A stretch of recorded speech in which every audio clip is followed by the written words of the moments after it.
Column शुक्रिया पाकिस्तान का कर्ज कैसे उतर सकता है। गवादर में कारोबारी और चुनिंदा कॉलम निगारों के दौरे में शमूलियत का मौका मिला। खूबसूरत नीलगू पानियों और कुदरती गहरी बंदरगाह की ये सरजमीन कुदरत की तरफ से पाकिस्तान के लिए अनमोल तोहफा है। पाकिस्तान के दुश्मनों को हरगिज कबूल नहीं कि गवादर डेवलप हो और दुनिया को सी पैक के जरिए तिजारत का नया रास्ता मुयस्सर आ जाए। सी पैक पाकिस्तान के लिए गेम चेंजर प्रोजेक्ट है। अगर ये कहा जाए तो गलत ना होगा कि इस प्रोजेक्ट के ताले की चाबी गवादर है। गवादर में chairman port authority Naseer Khan Kashani की सरबराही में उनकी टीम से मिलने का मौका मिला। तमाम लोग निहायत प्रोफेशनल और पुरज़्म नजर आए।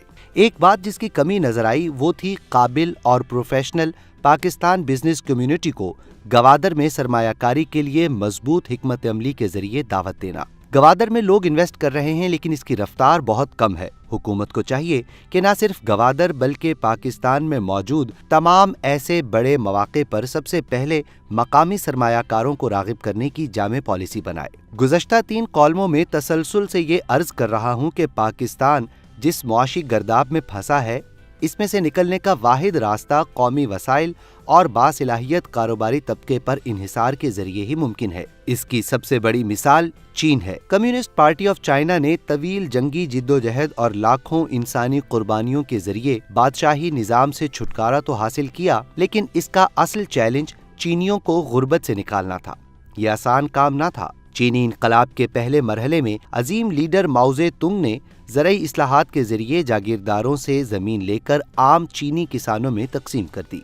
1949 से 1980 तक चीन का शुमार गरीब ममालिक में होता था। चीन की फीकस आमदनी हिंदुस्तान से भी कम थी। चीनी लीडर इस सोच विचार में सरगर्दा रहते थे कि किस तरह इस खौफनाक गुर्बत से निकला जाए। इस दौरान चीन का हमसाया सिंगापुर तेजी से तरक्की कर रहा था। उस वक्त चीन के सदर डेंग जियाओपिंग ने सिंगापुर के अजीम लीडर लेक्वान से मुलाकात की ख्वाहिश का इजहार किया।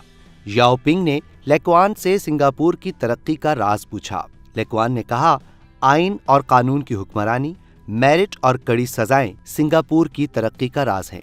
चीनी क़यादत ने सिंगापुर की मदद से अपने मुआशी मॉडल में तब्दीली की। चीन को बात समझ में आ गई। मुआशी तरक्की के लिए ऐसे कवानीन बनाए गए जिसने चीन के लिए अंदरूनी और बैरूनी सरमायाकारी के दरवाजे खोल दिए। चीन ने सिर्फ 40 साल के मुख्तसर अरसे में 700 मिलियन यानी 70 करोड़ अफराद को गुर्बत से निकाला है। ये किसी मोजे से कम नहीं है। गुज़श्ता 8 बरस में हर साल 1 करोड़ अफराद गुर्बत से बाहर निकले हैं, जबकि पाकिस्तान में पिछले 4 बरस के दौरान तब्दीली सरकार के दौरे इख्तदार में 2 करोड़ मजीद अफराद खते गुर्बत से नीचे जा चुके हैं। चीन के मौजूदा सदर शी जिनपिंग से जब पूछा गया कि उन्होंने ये कारनामा कैसे अंजाम दिया तो उनका जवाब था कि ग्रोथ के तसलसल को बरकरार रखने से ये मोजा मुमकिन हुआ है। पॉलिसियों में तसलसल के नतीजे में चीन आज दुनिया में तरक्की याफ्ता मुल्कों की फहरिस्त में शामिल है। सबसे पहले चीन ने किसी किस्म की बैरूनी मुदाखलत को कबूल नहीं किया। चीन में ग्रास रूट लेवल तक जमहूरी निजाम राइज है। अवाम को हक हासिल है कि अपनी मर्जी से नुमाइंदों का इंतखाब करते हैं। इसके ऊपर सिर्फ मेरिटोक्रेसी का निजाम है। सरकारी मुलाजमीन की अहलियत और मेरिट जांचने के लिए शफाफ इम्तिहानात का निजाम बनाया गया। मेरिट और परफॉर्मेंस की बुनियाद पर ही तरक्की दी जाती है। लीडर बनने के लिए शर्त है कि उस शख्स ने गुर्बत के खात्मे, रोजगार के मौके फराहम करने, मकामी मुआशी तरक्की और माहौलियाती और समाजी तहफ़्फ़ुज़ के लिए काम किया हो। इस सारे अमल को कायम रखने के लिए एक मजबूत एहतसाबी निजाम कायम है। करप्शन नाकाबिले बर्दाश्त जुर्म है। साबित होने पर सजाए मौत दी जाती है। चीन में सैकड़ों अफसरान को करप्शन के जुर्म में सजाए मौत दी गई। इस अमल ने चीन के पूरे निजाम को सहारा दिया हुआ है। आज अगर चीन में करप्शन की सजा में नरमी कर दी जाए तो पूरा निजाम रेत की दीवार साबित होगा। पाकिस्तान में वाकई हकीकी तब्दीली चाहते हैं तो सिर्फ एक काम कर दें, करप्शन पर मौत की सजा मुकर्रर कर दें। यकीन जाने 2-4 करप्ट अफसरों, सियासतदानों और करप्ट ठेकेदारों को फांसी दे दी गई तो पूरा निजाम तीर की तरह सीधा हो जाएगा। हुकूमत को टैक्स लेने के लिए किसी की मिन्नतें नहीं करना पड़ेंगी। किसी कारोबारी शख्स को अपनी फाइल पर साइन कराने के लिए सरकारी अफसर के दफ्तर के बाहर बैठकर घंटों इंतजार नहीं करना पड़ेगा। यहाँ एक फैक्ट्री का एनओसी लेने के लिए कई साल तक इंतजार करना पड़ता है।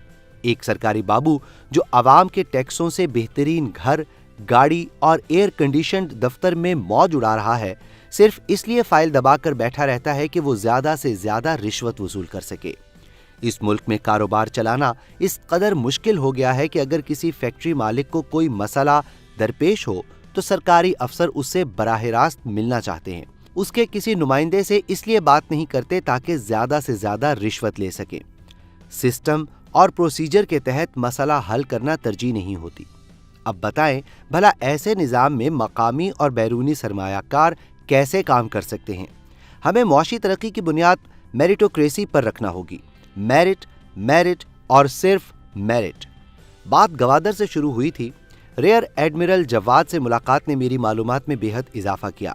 ایڈمرل جواد آج کل پلاننگ اینڈ ڈیولپمنٹ کی وزارت کے ساتھ کئی اہم منصوبوں پر کام کر رہے ہیں۔ پلاننگ کے موجودہ وزیر احسن اقبال نے جہاں سے کام چھوڑا تھا پھر سے پاکستان کو آگے لے جانے کے لیے کوششوں کا آغاز کر دیا ہے۔ ایڈمرل جواد نے بتایا کہ گوادر سے منسلک ساحلی پٹی 1000 کلومیٹر طویل ہے، جو اپنے پرکشش ساحلوں کی وجہ سے ٹورزم کے لیے بہترین مقام ہے۔ میں پلاننگ اینڈ ڈیولپمنٹ کے وزیر جناب احسن اقبال کو تجویز دینا چاہتا ہوں کہ وہ صرف اس ایک کام کو یقینی بنا لیں تو پاکستان کا قرض نہ صرف بآسانی اتر جائے گا بلکہ پاکستان کے لیے معاشی ترقی کے دروازے کھل جائیں گے۔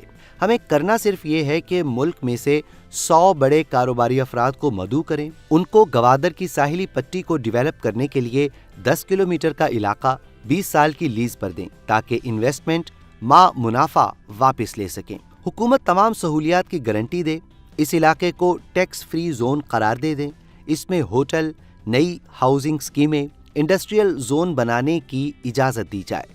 ان سارے ایریا کو سی پیک کے ساتھ منسلک کر دیا جائے۔ سیاحتی اور کاروباری مرکز بننے سے یہ پوری دنیا کی توجہ کا مرکز بن جائے گا۔ آنے والے چند برس میں گوادر کی ویلیو دبئی سے بھی زیادہ ہوگی۔ یہی فارمولا شمالی علاقہ جات میں بھی اپنایا جائے۔ پاکستان کے شمالی علاقہ جات سوئٹزرلینڈ سے بھی زیادہ خوبصورت ہیں۔ مطلوبہ ڈیولپمنٹ کرنا حکومت کے بس کی بات نہیں، یہ سب تجربہ کار پرائیویٹ سیکٹر کے حوالے کر دیں، پھر نتائج دیکھیں۔ صرف 200 لوگ اس ملک کی تقدیر بدل سکتے ہیں۔ حکومت کو ون ونڈو آپریشن کے ذریعے سرمایہ کاروں کو تمام سہولیات دینے کا فیصلہ کرنا ہوگا۔ ایک طویل المدتی معاشی پالیسی بنائیں جسے کوئی حکومت تبدیل نہ کر سکے۔ پارلیمان کے ذریعے قوانین میں تبدیلیاں لائیں۔ اس میں رکاوٹ یا رخنہ ڈالنے والے بیوروکریٹ کو عبرت کا نشان بنا دیں۔ پھر دیکھیں یہ ملک ترقی کرتا ہے یا نہیں۔